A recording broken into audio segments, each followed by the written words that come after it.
Good morning, good afternoon, good evening. Wherever you are in the world, welcome to my Healy presentation on getting started with Healy and frequently asked questions. My name is Alan Goff. As a result of my connection with hundreds of Healy-inspired people, I've had the opportunity to research and answer many Healy questions since I started using Healy almost a year ago. What we're going to do now is set up the Healy. The first thing that we want to do is to be sure that the settings is selected with Bluetooth on.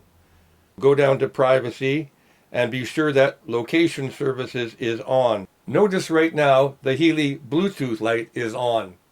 When we select clear, all the Healy Bluetooth light goes off, but the green light still stays on.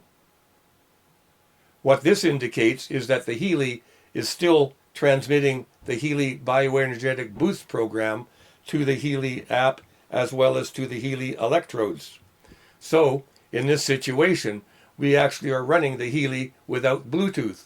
For those of you who are concerned about Bluetooth and the EMF it might cause, by going and clear all and turning off the Bluetooth, we can minimize our Bluetooth situation.